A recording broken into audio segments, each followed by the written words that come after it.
al concepto paliativo, que a veces tiene una connotación negativa, acá nos estamos refiriendo a la mitigación de algunos síntomas, ¿no? Por ejemplo, en el caso de los niños que tienen epilepsias refractarias, obviamente eso ayuda a que esas convulsiones no se den, lo cual no quiere decir que les cura la epilepsia, pero les da obviamente una mejor calidad de vida. Entonces, por eso es que se está tomando esta iniciativa, ¿no?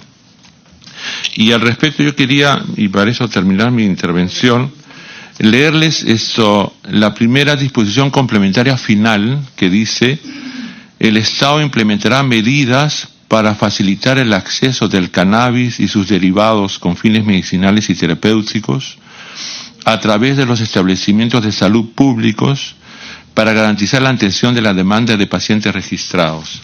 Porque en realidad uno de los temas que también estuvo presente en la comisión era poder asegurar a las madres que están en estas asociaciones, que tienen a sus hijos que padecen esta epilepsia, que rápidamente, apenas se apruebe el reglamento, a través del Estado puedan, o del Ministerio de Salud y sus establecimientos, tener acceso a estos medicamentos o aceites, en fin, productos homeopáticos que les ayuden. Muchas gracias. Muy amable, Federico. Le damos el uso de la palabra a nuestro doctor Mario Ríos. Gracias, Mario, por venir. Sí. Muchas gracias, congresista Carla, muchas gracias a todos los participantes. Yo tengo una limitación. Cuando me llegó la invitación yo había ya pactado tengo una audiencia judicial a las 11. Entonces, y usted sabe que eso sí, plazos son plazos. Entonces, yo quería dejar algunas reflexiones muy cortas. Una primera, yo creo que el órgano rector en este campo es el Ministerio de Salud. Y lamentablemente el proyecto de reglamento diluye esa función de rectoría porque aparece muy fuertemente empoderado el Ministerio del Interior. Y yo creo que el Ministerio del Interior en este campo es un órgano auxiliar. La autoridad sanitaria, la autoridad de salud es la que debe mandar y debe regular. Entonces ahí ya me parece es relativizar el concepto de lo que es la rectoría, y ahí me parece un tema clave que tiene que corregirse, porque, o sea, no podemos ceder una facultad tan importante. Todos los problemas tienen carácter intersectorial, todos los problemas en la vida son de carácter intersectorial, pero siempre hay alguien que tiene que asumir la responsabilidad.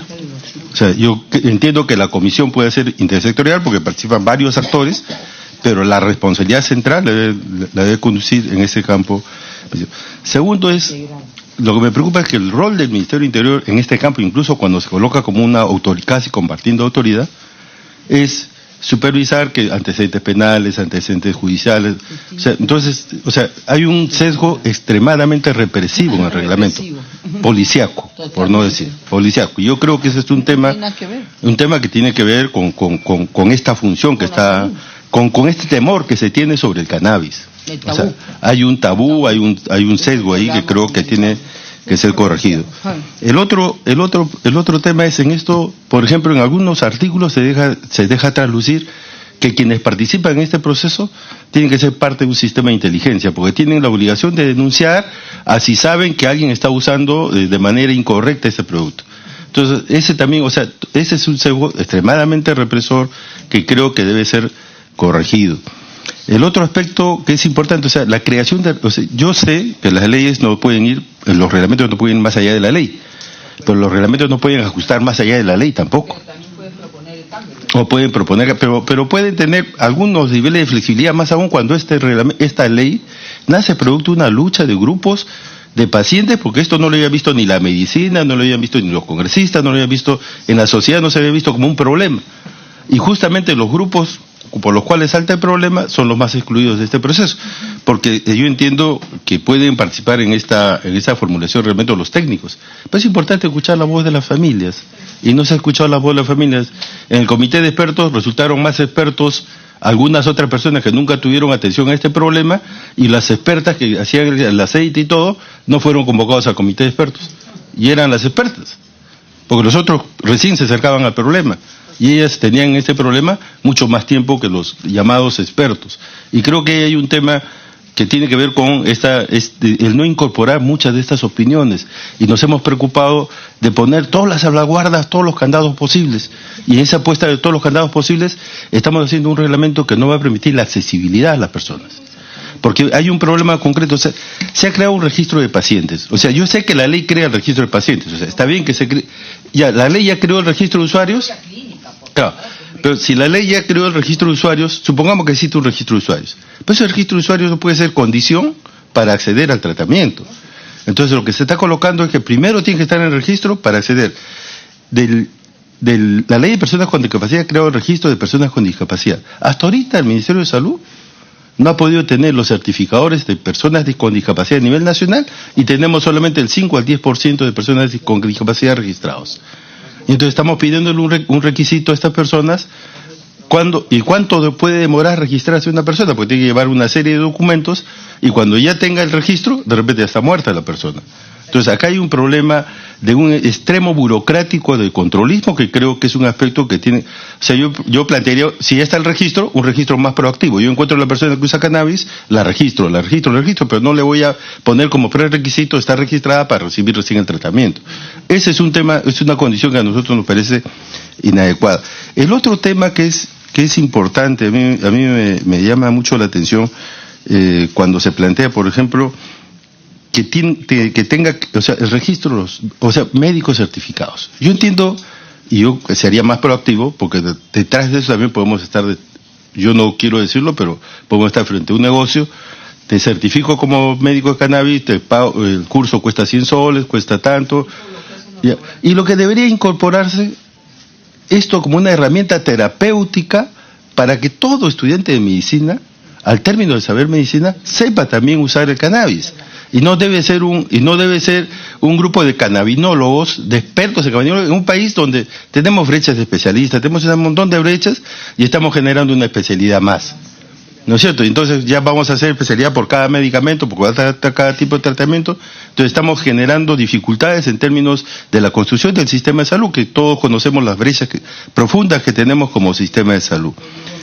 Y otro aspecto me parece, o sea, la ley no puede ser prescriptiva. O sea, por ejemplo, se invade el acto médico.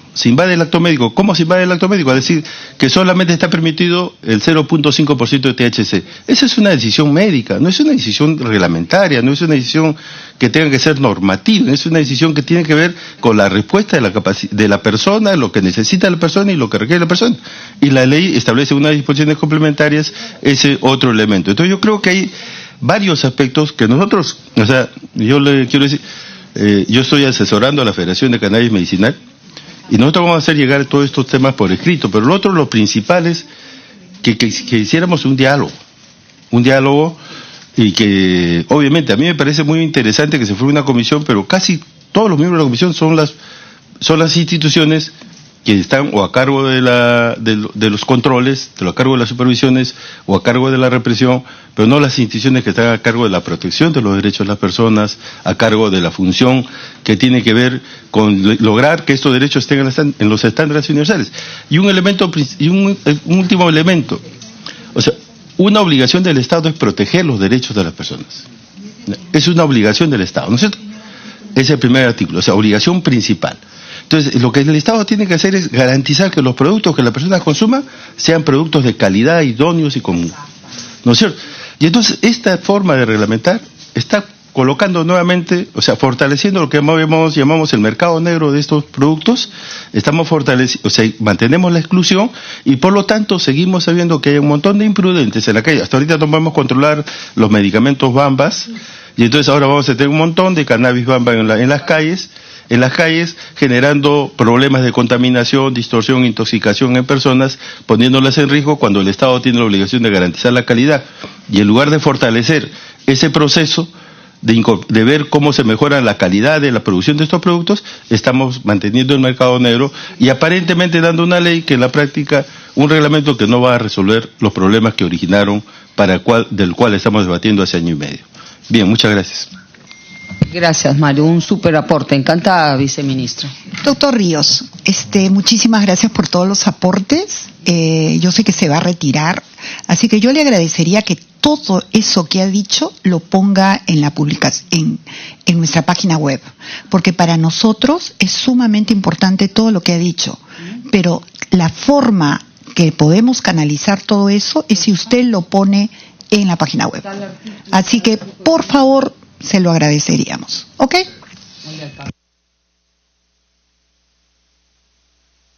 Lo antes posible, sí.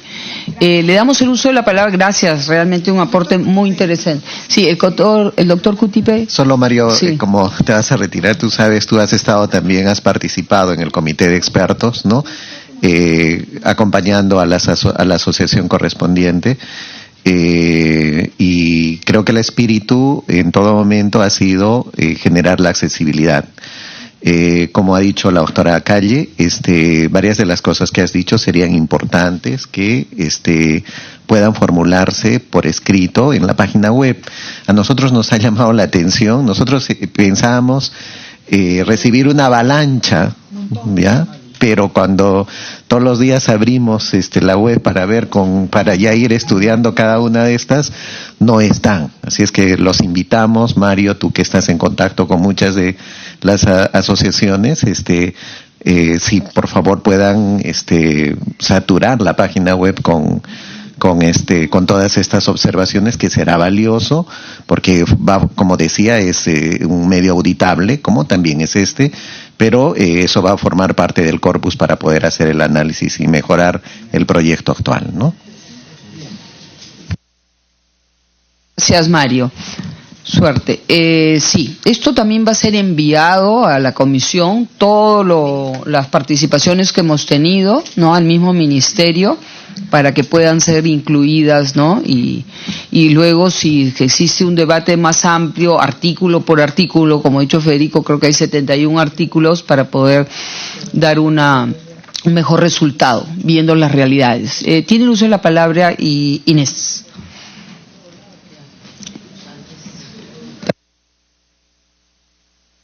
Sí, Pedro. Encantada. Comencemos con Pedro. Buenos días, gracias por la invitación. De hecho, las observaciones que hemos realizado al texto reglamentario son varias. Voy a tratar de hacer un resumen lo más conciso posible. Empezando porque en el comité de expertos que se solicitó antes de la publicación de la ley, no fue invitado el Colegio Farmacéutico, sino el Colegio Farmacéutico solicitó ad hoc, ¿no? Pedir su ingreso. Entonces, estamos hablando nosotros de una planta medicinal, ¿no? Sea en la época que haya empezado la prohibición de esta, es importante un aspecto siempre farmacéutico, porque somos nosotros quienes estudiamos las plantas, ¿no? Así como lo comentaron hace unos instantes, la ley no puede ser más el reglamento no puede ser más amplio que la ley, pero, sin embargo, el reglamento no puede ser más restrictivo que la ley, y eso es lo que hemos observado en estos puntos. Por ejemplo, la ley nos dice claramente que hay un triángulo de paredes en las cuales se circunscribe todo el proceso de cannabis, ¿no? Medicinal. Uno, que es el artículo 1, como dice la viceministra, es garantizar el acceso, ¿no? La ley y el Estado se compromete a que los ciudadanos que necesiten usar cannabis para sus afecciones tienen que tener la garantía de tener acceso al cannabis. El segundo parámetro es que DIGEMIT es quien va a poner dentro de sus normas, ¿no? En algún lugar va a tener que poner el cannabis. Esa es la segunda pared. Y la tercera pared es que los laboratorios farmacéuticos son quienes van a producir. Eso es algo que la ley lo ha exigido, ¿no? Si nosotros nos fijamos en estos tres parámetros, nos podemos dar cuenta que el reglamento, primero, hablando en el tema ya de la opción en la cual DIGEMIT podría ingresar alguna de las alternativas para el acceso al cannabis, DIGEMIT está poniendo dos puntos que son un poco cruciales en no permitir el acceso, ¿no? Lo primero es que se le está pidiendo un registro sanitario como medicamento, el cual, como sabemos hasta el momento, solamente hay 4 medicamentos aprobados por entidades internacionales, que son Marinol, Cesamet, Sativex y el día de ayer Epidiolex, ¿no? Recordemos que Marinol y Cesamet son aislados de solamente THC, o sea, Marinol y Cesamet son THC prácticamente puro, en cápsulas, ¿no? De algunos miligramos. Sativex es una tintura de 2 plantas de cannabis. Entonces es algo muy similar a lo que si alguna asociación de pacientes podría hacer en un laboratorio farmacéutico. Son 2 extracciones de cannabis juntas y nos dan un parámetro pues estándar, ¿no?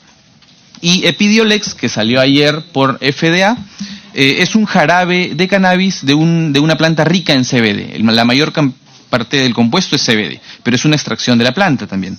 Entonces, el hecho de que se exijan, y esto lo dice el reglamento en el término 2.8 de definiciones, que el único producto terminado acceso al paciente va a ser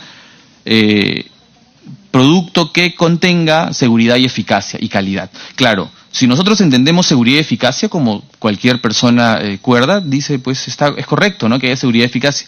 Pero Digemid entiende seguridad y eficacia como un producto que tiene que sustentar ensayos clínicos en humanos, fase 1, 2, 3 y 4. Además tiene que sustentar estudios de seguridad, farmacovigilancia. Si es que el día de hoy nosotros aplicamos la norma y algún productor nacional, un laboratorio, quisiera fabricar un derivado de cannabis, no podría hacerlo porque este laboratorio tendría que primero, porque se ha considerado a la producción, al cultivo de cannabis dentro de los laboratorios.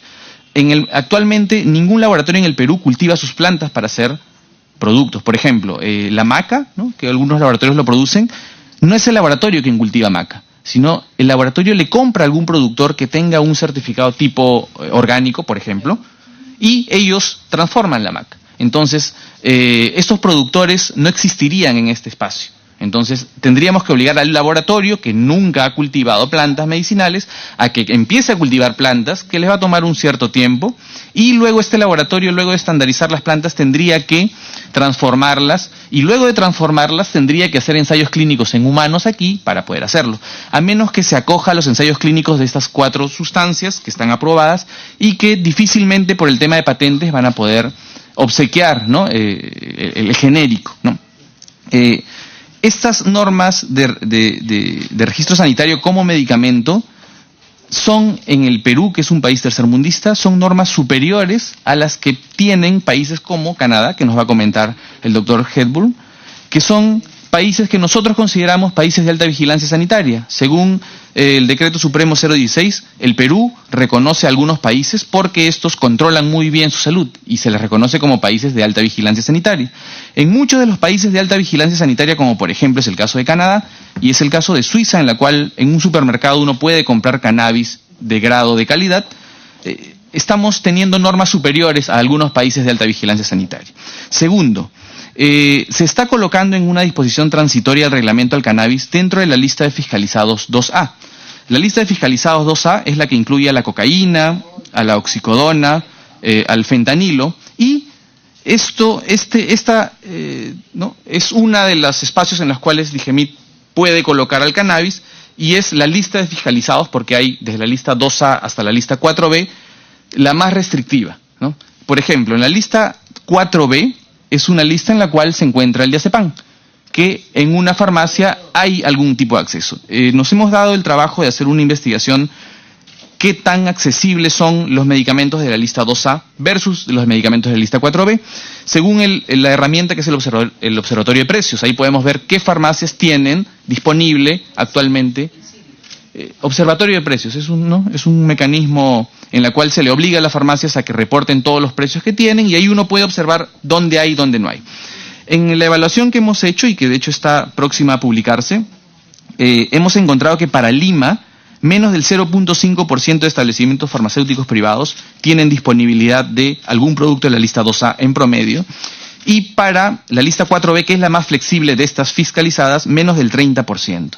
Entonces, esta sí podría considerarse una barrera de acceso, y esta información la hemos podido contrastar con los últimos reportes que ha hecho la OMS, la UNODC y la JIFE, o sea, la Junta Internacional de Fiscalización de Estupefacientes, quien debe normar un poco qué sustancias están controladas y cómo. La misma JIFE y la UNODC, o sea, la Oficina de Naciones Unidas contra las Drogas, y la OMS han presentado un documento que se llama enhancing, que es como asegurando el balance entre el control de sustancias, ¿no? Y ellas nos dicen, en el caso de países como el Perú, que nosotros tenemos un acceso. El Perú y 78 países del mundo tienen acceso a solamente 5% de sustancias controladas. La otra cantidad, el 95% de sustancias controladas se van a países desarrollados. Una de las recomendaciones que nos dice la JIFE es que hay algunos países, que por ejemplo podría ser el Perú, que tienen normas más restrictivas aún que las que exige las convenciones del 61, 71 y 78. Entonces ellos nos recomiendan, porque es ya potestad del país, flexibilizar un poco las normas, ¿no? Estos documentos, de hecho, van a ser alcanzados porque es parte importante. Estas barreras que nosotros hemos podido observar dentro de las sustancias fiscalizadas son barreras para la producción, son barreras para la distribución y son barreras para la dispensación. Por darles un ejemplo, cada vez que un producto controlado se fabrica, el laboratorio tiene que llamar a un supervisor de Digemit para que observe cuánto peso hay y cuánto peso de esta sustancia tiene que entrar en el batch para fabricar las pastillas, ¿no? Y tiene que firmar un acta diciendo si se entregó todas las pastillas. Para la distribución tenemos que hacer balances trimestrales, en los cuales, si es que algún farmacéutico se equivoca en hacer un balance, no solamente tiene una sanción pecuniaria con pues amonestación al establecimiento, que podría ser también un cierre, sino que además se va con, como lo dice la 023, ya para tráfico ilícito. Entonces, y en la dispensación, o sea, los que tenemos y trabajamos en farmacia, esto hace de que en la farmacia no querramos, o sea, en la farmacia nadie quiere trabajar con sustancias fiscalizadas, y esto es real, ¿no? Esos dos temas son bastante importantes. Entonces, estas dos barreras no garantizarían el artículo 1 de la ley del cannabis, que es acceso, ¿no? Otro punto que nosotros hemos observado es que el reglamento, si uno lo observa bien, está enmarcado entre la ley de represión del tráfico ilícito de drogas y el decreto supremo 023 de sustancias psicotrópicas estupefacientes. Prácticamente es ¿no? Han cogido algunos artículos, ¿no? Y se ha hecho esta reglamentación. Un punto también importante es que se está diciendo que en el reglamento solo los preparados magistrales los va a hacer el sector público, o sea, las preparaciones personalizadas para cada paciente, solo se está permitiendo para el sector público, y estas preparaciones, como lo dijo el doctor Mario, corresponden a un porcentaje de THC menor al 0.5. Sin embargo, en la lista complementaria que se ha presentado en el reglamento, se incluyen a los productos importados, Sativex, Marinol, Tesamet, las cuales todas pasan de 0.5. Entonces, no hay una congruencia entre lo que podría fabricar un profesional en una prescripción personalizada con lo que llegaría de afuera, ¿no? En el tema de paliativos y curativos, que hemos escuchado bastante ahora, ¿no? Hay que recordar que la lista esencial de medicamentos aprobada para el Perú solo contiene menos del 30% de sustancias curativas. Entonces, decir que el cannabis no es curativo no tiene mucha relevancia, ¿no? Teniendo en cuenta las normas que cumplen, ¿no? Y para un poco cerrar el tema es que ya tenemos suficiente evidencia científica, en la cual hay parte escrita en el comité de expertos, en ese documento, en el cual personalmente yo he sido miembro del equipo del Colegio Farmacéutico que pidió ingresar, pero no estoy muy de acuerdo porque si revisamos el documento está un poco desbalanceado. Hay mucha observación sobre los perjuicios del cannabis, cuando hay bastante poca información sobre los beneficios terapéuticos.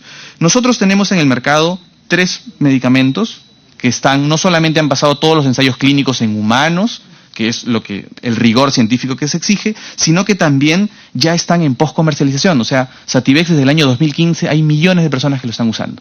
O sea, tenemos una visión real de qué problemas o qué beneficios puede traer, ¿no? Entonces, hay que considerar, ¿no?, que el producto, pues la estrella o la última grito de la moda en tecnología farmacéutica de cannabis es Sativex, y que pues es una extracción de planta, ¿no? Entonces nos deja a nosotros la reflexión de que es la planta la que sirve, no es la industrialización de la planta la que nos produce, ¿no?, los efectos terapéuticos. De hecho, hay muchos reportes con uso de cannabis de manera artesanal para epilepsia refractaria y que nos dan una eficiencia de 86%, publicada en PubMed, ¿no? Pero esto no se ha tocado muy en cuenta. ¿Qué cosas nosotros pensamos que podrían ser algunas cualidades que enmarcarían al cannabis en una sustancia fiscalizada? Por ejemplo, si es que acaso el cannabis presentara dependencia física. Pero el mismo inserto de estos 3 medicamentos nos dice que el cannabis no produce dependencia física, no produce tampoco la muerte, y los efectos adversos que produce estos derivados aprobados de cannabis son bastante menores que los medicamentos que se utilizan en la misma categoría. Por ejemplo, los antiepilépticos, casi todos pueden producir la muerte por sobredosis. Sin embargo, los derivados de cannabis no. Esta pequeña percepción, ¿no?, y evaluación que estaremos presentando próximamente por escrito, nos deja una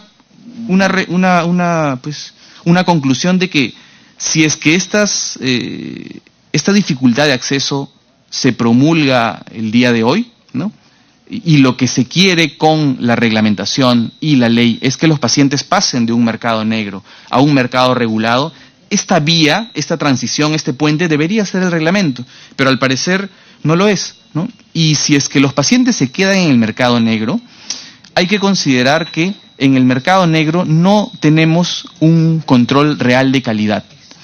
Al no tener un control real de calidad, sabemos que los productos que se hacen son extracciones con solventes orgánicos de cannabis. Estos solventes orgánicos muchas veces son realmente dañinos, como podría ser, por ejemplo, el metanol. Y si un paciente, ¿no?, que no pudo entrar en el mercado regulado, se queda en el mercado negro y consumiera alguna de las sustancias extraídas con un solvente orgánico no bien purgado, no bien procesado, podría tener riesgos mortales, ¿no? Entonces, es un real peligro que la gente se quede en el mercado negro, ¿no? En Estados Unidos, como usted bien lo sabe, todos los productos de cannabis solo pasan por el filtro de control alimenticio, o sea, debe ser un producto apto para el consumo humano y debe ser una dosis estandarizada. El producto más famoso y la razón por la cual estamos conversando el día de hoy, que es la epilepsia, se hizo famoso el aceite Charlotte's Web de los Stanley Brothers, y este aceite actualmente en Estados Unidos solo pasa un parámetro de alimenticio, ¿no?, que es probablemente lo que los médicos necesitan, porque los médicos ya conocen bastante. Quiero mencionar que hay 2 promociones del Colegio Médico que han tenido instrucción y con un certificado. No es el certificado que el Colegio Médico va, porque tengo entendido y me han tenido el gusto de que me inviten para ver un poco la parte académica también ahí. Se va a hacer un curso con especialistas de primer nivel, ¿no?, y pues esto va a ser un requisito. Estos médicos ya conocen bastante el uso. Por ahí escuchaba en la radio ayer que mencionaban lo del Epidiolex que se lanzó ayer, que pues dicen que no hay médicos que lo sepan. Bueno, sí hay 2 promociones de médicos bastante numerosas, cada una con más de 20, y la expectativa que tienen los médicos y la expectativa que tienen los pacientes es poder usar la sustancia, ¿no? Considerando de que pues no debería ser tratada como algo con peligro, ¿no?, teniendo sustancias peligrosas como el alcohol y el tabaco que le dejamos al criterio de un bodeguero la permisibilidad, ¿no? Bueno, eso es todo por la observación. Gracias. Interesante. Muy enriquecedor. Sí, claro que sí, para darle la palabra a Dave. Me parece importante que tengamos en cuenta la evidencia científica, y el estudio más importante que se ha hecho es el que ha hecho la Academia Nacional de Salud e Ingeniería de Estados Unidos, que ha revisado 10.000 investigaciones y ha encontrado que el cannabis medicinal es muy eficaz con 3 casos. Epilepsias refractarias, fundamentalmente en niños, en el caso de vómitos, para casos de cáncer con quimioterapia, y en el caso de la esclerosis múltiple. Y eso es lo que está considerando este reglamento. Si hay otra evidencia científica nueva a esta, sería bueno que nos la pongan a disposición.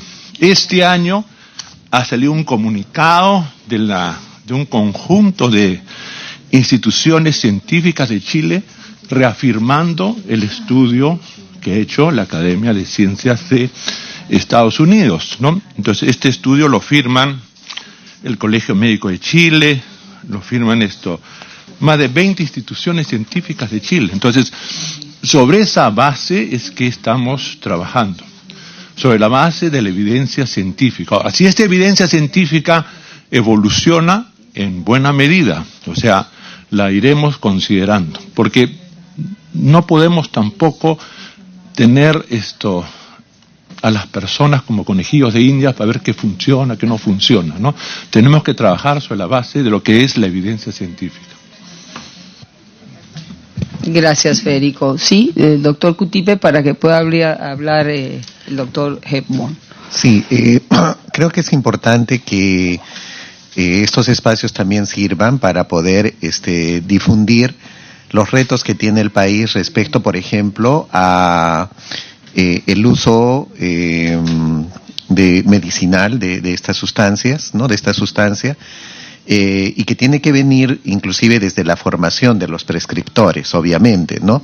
Y en eso, por ejemplo, juega un papel importante el Colegio de Químicos Farmacéuticos, porque quienes forman en farmacología generalmente a los médicos son farmacólogos, ¿no? En las universidades, y la cátedra es libre, de modo que cada vez se van incluyendo contenidos dependiendo de las evidencias. Entonces, como vamos viendo, no es un tema solo de médicos, ¿no?